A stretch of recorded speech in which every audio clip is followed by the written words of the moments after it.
안녕하세요? 여러분, 황혼 한걸음입니다. 손주가 태어나셨다고요? 혹은 곧 태어나신다고요? 축하드립니다. 얼마나 기쁘신가요? 아들이 아빠가 되고 여러분은 할머니 또는 할아버지가 되시겠네요. 이제 손주 돌보는 게 가장 큰 행복일 것입니다. 그런데 최근 그런 이야기들이 있습니다.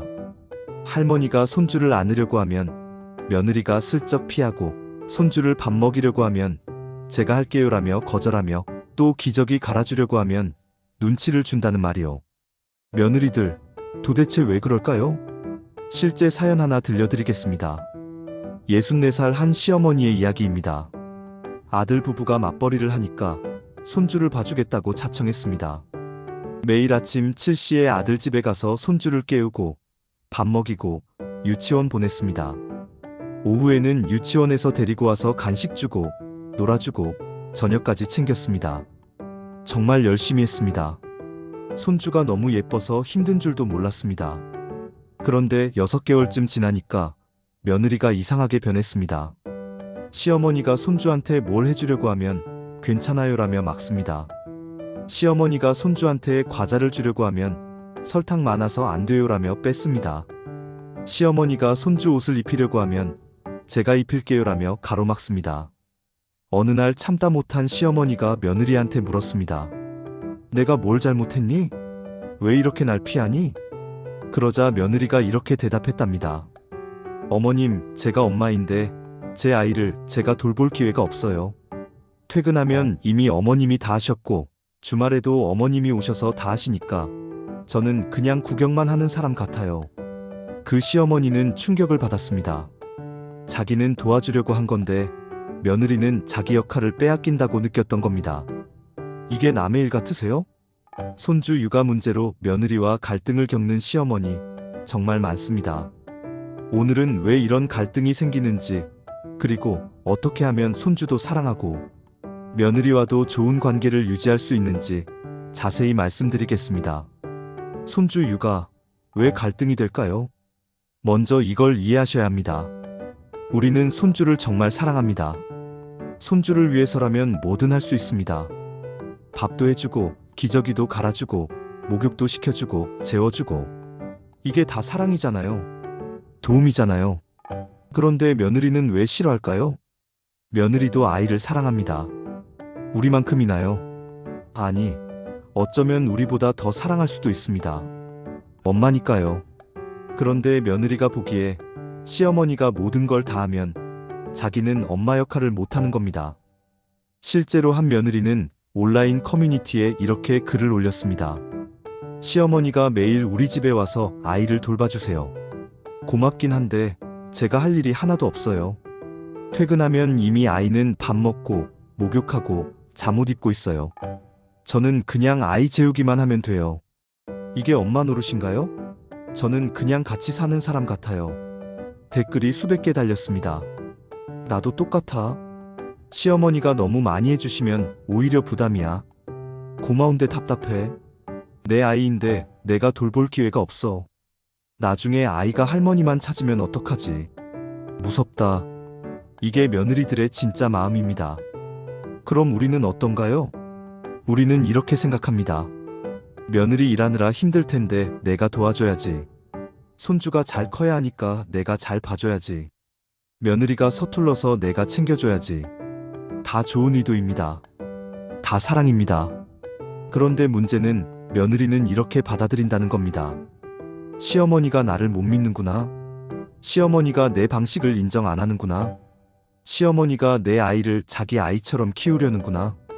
충격적이지 않으세요? 우리는 도움이라고 생각했는데 며느리는 간섭이라고 느낍니다.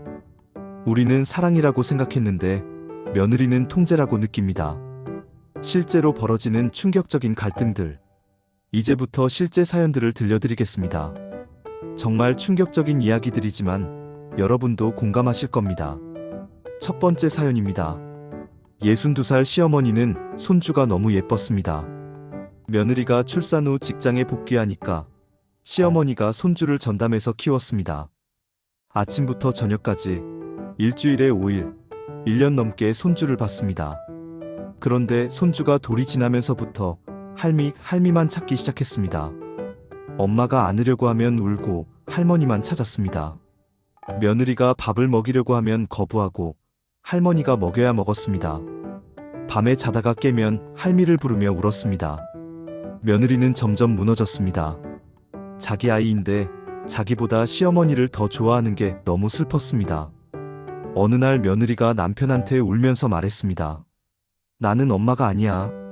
그냥 돈 벌어 오는 사람이야. 애는 할머니가 키우는 거지. 내가 키우는 게 아니야. 남편은 엄마가 도와주시는 건데 뭐가 문제냐고 했습니다. 결국 며느리는 시어머니한테 말했습니다. 어머님, 이제 제가 아이 돌볼게요. 도움 감사했어요. 시어머니는 충격을 받았습니다. 1년 넘게 손주를 키웠는데 이제 그만하라는 겁니다. 내가 뭘 잘못했니? 애를 잘 키웠잖아. 며느리는 이렇게 대답했습니다. 잘못하신 건 없어요. 너무 잘해주셨어요. 그게 문제예요. 제가 엄마 역할을 할 기회가 없었어요. 그 후로 시어머니는 손주를 거의 못 봅니다. 명절이나 특별한 날에만 잠깐 볼 뿐입니다. 손주는 이제 할머니를 낯설어 합니다. 두 번째 사연입니다. 58살 시어머니는 손주 육아 방식이 며느리와 달랐습니다. 시어머니는 손주가 울면 바로 안아줬습니다. 손주가 밥을 안 먹으면 장난감을 보여주면서 먹였습니다. 손주가 떼를 쓰면 과자를 주면서 달랬습니다. 이게 시어머니 방식이었습니다. 아들 키울 때도 그렇게 했고 잘 컸습니다. 그런데 며느리는 달랐습니다.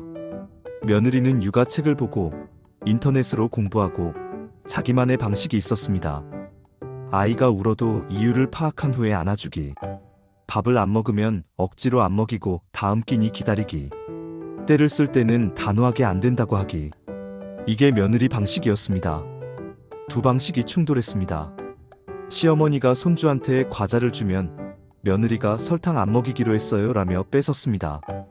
시어머니가 손주를 안아주면 며느리가 스스로 진정하는 법을 배워야 해요라며 내려놓게 했습니다. 시어머니는 화가 났습니다. 내가 애를 돌봐주는데 이래라 저래라 하네. 그럼 네가 직접 하든가. 며느리도 화가 났습니다. 제 아이인데 제 방식대로 키우면 안 돼요? 결국 큰 싸움이 났고 시어머니는 더 이상 손주를 안 봐줬습니다. 며느리는 직장을 그만두고 아이를 직접 키우기 시작했습니다. 가족관계는 완전히 틀어졌습니다. 세 번째 사연입니다. 이건 정말 가슴 아픈 이야기입니다. 60살 시어머니는 손주를 너무 사랑했습니다. 며느리가 일하는 동안 손주를 매일 봐줬습니다. 그런데 며느리가 퇴근하면 시어머니는 그날 있었던 일을 자세히 보고했습니다. 오늘 애가 변을 2번 봤어. 색깔이 좀 이상하더라. 오늘 밥을 평소보다 적게 먹었어. 입맛이 없나 봐. 오늘 놀이터에서 다른 애들이랑 안 놀고 혼자 있더라. 시어머니는 며느리가 알아야 한다고 생각해서 다 말해줬습니다. 그런데 며느리는 이게 너무 부담이었습니다. 매일매일 아이의 모든 상황을 보고받으니까 자기가 감시받는 것 같았습니다.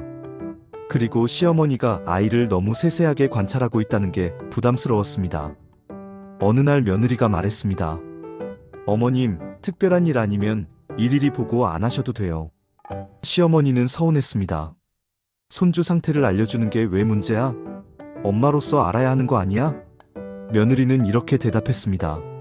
알려주시는 건 고맙지만 매일 세세한 보고를 받으면 제가 아이를 제대로 돌보지 못하는 사람 같아요. 그리고 어머님이 아이를 너무 통제하시는 것 같아요. 결국 두 사람은 크게 다퉜고 시어머니는 그럼 네가 알아서 해라며 손주 돌보는 걸 중단했습니다. 네 번째 사연입니다.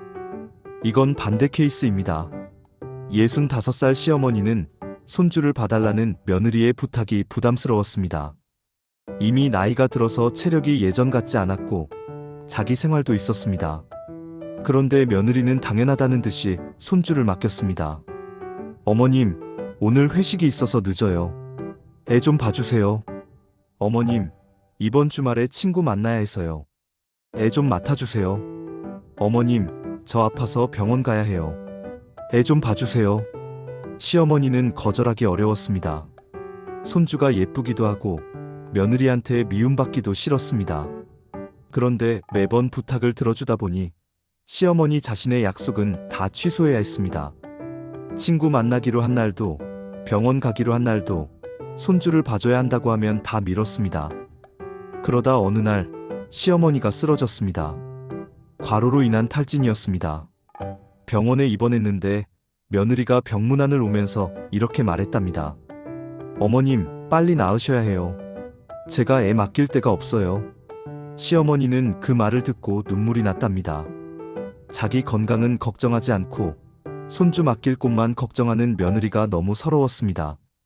퇴원 후 시어머니는 며느리한테 말했습니다. 미안하지만 이제는 못 봐줄 것 같아. 내 나이도 있고 건강도 안 좋아. 며느리는 화를 냈습니다. 다른 집 시어머니들은 다 손주 봐주는데 왜 어머님만 안 봐주세요? 그 말에 시어머니는 더 이상 말하지 않았습니다. 그냥 관계를 정리했습니다. 왜 이런 갈등이 반복될까요? 이 사연들을 들으시니까 어떠세요? 혹시 이런 생각 드시나요? 아니, 그럼 도대체 어떻게 하라는 거야? 도와줘도 문제, 안 도와줘도 문제네. 며느리들은 대체 뭘 원하는 거야? 정말 답답하시죠? 저도 압니다. 그런데 이 갈등들에는 공통점이 있습니다. 바로 소통의 부재입니다. 시어머니는 자기 방식대로 도와주고 며느리는 자기 방식대로 키우려고 하는데 둘이 제대로 이야기를 안 합니다. 시어머니는 며느리가 원하는 게 뭔지 물어보지 않습니다. 며느리는 시어머니한테 자기 방식을 설명하지 않습니다. 그러다 보니 오해가 쌓이고 결국 폭발합니다. 그럼 어떻게 해야 할까요? 해결의 첫 번째 열쇠는 역할 분담입니다. 가장 중요한 건 역할을 명확하게 나누는 겁니다. 손주의 주 양육자는 누구인가요? 엄마입니다. 며느리입니다. 아무리 시어머니가 손주를 많이 봐줘도 주 양육자는 엄마입니다. 이걸 인정하셔야 합니다. 우리는 돕는 사람입니다. 주인공이 아니라 조연입니다. 이게 받아들여지지 않으세요? 그럼 이렇게 생각해 보세요. 우리가 아들을 키울 때 우리가 주인공이었잖아요. 시어머니나 친정어머니가 도와주셨을 수는 있지만 우리가 주도적으로 키웠잖아요. 이제 며느리도 그렇게 하고 싶은 겁니다. 자기 아이를 자기가 주도적으로 키우고 싶은 겁니다. 우리는 그걸 존중해줘야 합니다. 실제로 한 시어머니는 이렇게 하셨습니다. 손주를 봐주기 시작할 때 며느리한테 이렇게 물으셨답니다. 내가 도와주고 싶은데 어떻게 도와주면 좋을까? 네가 원하는 방식이 있으면 말해줘. 며느리가 대답했습니다. 어머님, 제가 육아책에서 배운 방식이 있어요. 이렇게 하고 싶은데 어머님도 같은 방식으로 해주시면 좋겠어요. 그래서 시어머니는 며느리의 육아책을 같이 읽었습니다. 며느리가 하는 방식을 배웠습니다. 그리고 그 방식대로 손주를 돌봤습니다. 결과는 어땠을까요? 며느리는 시어머니를 정말 신뢰하게 됐습니다. 시어머니가 자기 방식을 존중해주니까 안심하고 손주를 맡길 수 있었습니다. 지금은 5년이 지났는데 여전히 좋은 관계를 유지하고 있답니다. 해결의 두 번째 열쇠는 경계를 존중하는 겁니다. 아무리 손주가 예뻐도 며느리 집은 며느리 집입니다. 우리 집이 아닙니다. 이걸 잊으시면 안 됩니다. 며느리 집에서 손주를 돌봐줄 때 우리가 주인처럼 행동하면 안 됩니다. 냉장고 마음대로 열어서 음식 꺼내 먹고 집안 청소하고 가구 배치 바꾸고 이러시면 안 됩니다. 실제로 한 며느리는 이렇게 하소연했습니다. 시어머니가 우리 집에 오셔서 애를 봐주시는 건 고마운데 집안 구석구석을 다 정리하고 가세요. 제 서랍도 열어보시고 냉장고도 정리하시고 심지어 제 옷장까지 정리하세요. 고마운데 너무 부담스러워요. 우리는 도와주려고 하는 건데 며느리는 사생활 침해라고 느끼는 겁니다. 그럼 어떻게 해야 할까요? 며느리한테 물어보세요. 냉장고에 있는 거 먹어도 돼? 설거지해도 돼? 빨래 좀 개켜도 돼? 허락을 받고 하세요. 당연하게 하지 마세요. 해결의 세 번째는 며느리를 칭찬하고 인정하는 겁니다. 우리는 며느리가 서툴다고 생각합니다. 아직 엄마 경험이 적으니까 육아를 잘 못할 거라고 생각합니다. 그래서 우리가 가르쳐줘야 한다고 생각합니다. 하지만 며느리는 나름대로 열심히 배우고 있습니다. 책도 보고 인터넷도 찾아보고 다른 엄마들한테도 물어봅니다. 그걸 인정해주세요. 우리 며느리 정말 열심히 하네. 엄마 노릇 잘하고 있어. 이 한마디가 며느리한테 얼마나 큰 힘이 되는지 아세요? 실제로 한 며느리는 이렇게 말했습니다. 시어머니께서 제가 아이한테 밥 먹이는 걸 보시고 정성스럽게 잘 먹이네. 엄마가 사랑으로 먹이니까 애가 잘 먹는다고 하셨어요. 그 말 듣고 눈물이 났어요. 제가 잘하고 있다는 걸 인정받은 기분이었어요. 칭찬은 관계를 부드럽게 만듭니다. 비판은 관계를 딱딱하게 만듭니다. 며느리를 비판하고 싶을 때 한 번만 참고 칭찬해보세요. 해결의 네 번째는 적절한 거리를 유지하는 겁니다. 손주가 아무리 예뻐도 매일 보려고 하면 안 됩니다. 며느리도 자기 가족만의 시간이 필요합니다. 실제로 한 시어머니는 이렇게 하셨습니다. 평일에는 손주를 봐주지만 주말에는 며느리 가족끼리 지내도록 했습니다. 주말은 너희 가족끼리 보내. 나는 괜찮아. 며느리는 정말 고마워했습니다. 평일에 열심히 일하고 주말에는 아이와 온전히 시간을 보낼 수 있으니까요. 그리고 시어머니도 주말에는 자기 생활을 했습니다. 친구도 만나고 취미 생활도 하고 남편과 데이트도 했습니다.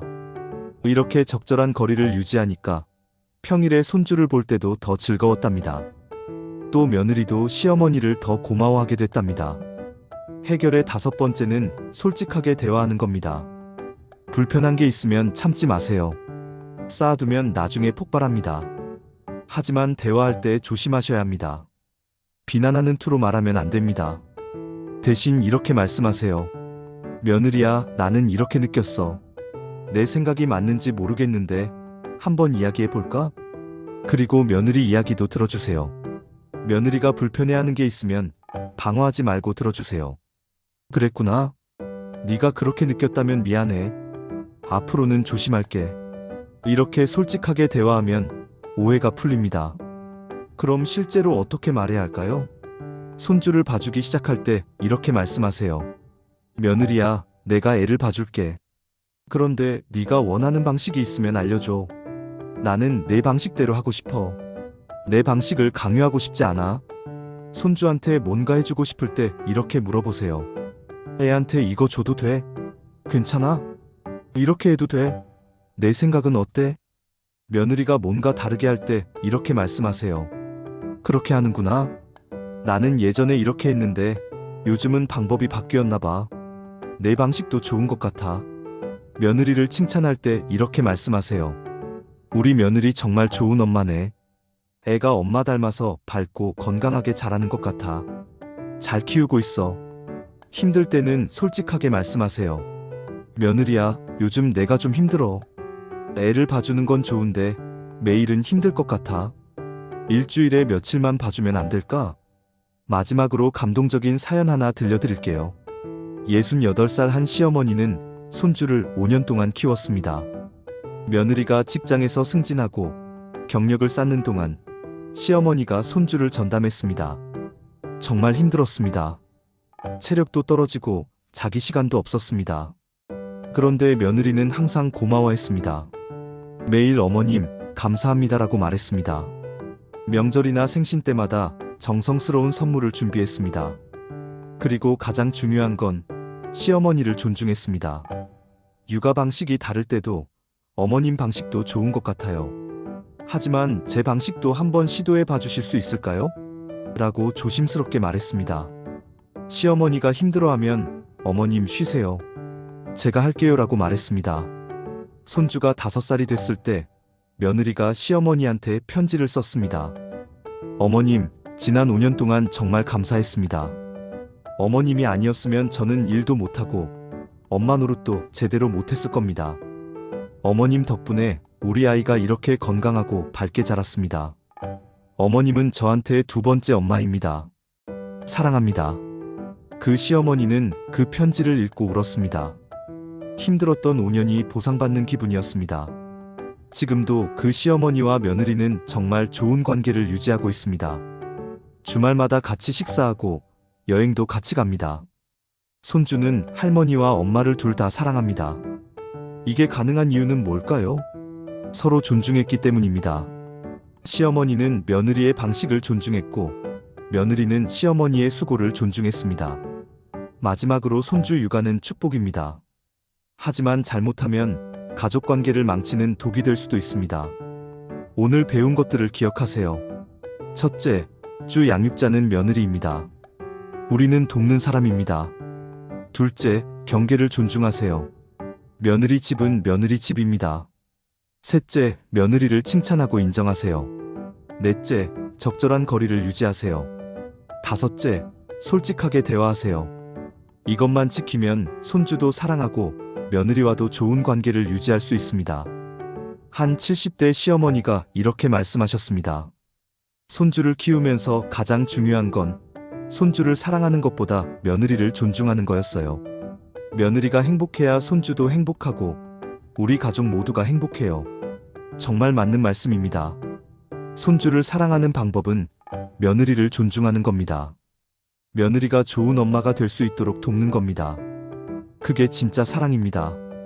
다음 영상에서는 명절과 제사 문제를 어떻게 평화롭게 해결할 수 있는지 이야기해 보겠습니다. 빨리 보고 싶으시다고요? 구독, 좋아요 눌러주시면 더 빠르게 영상을 보실 수 있으십니다.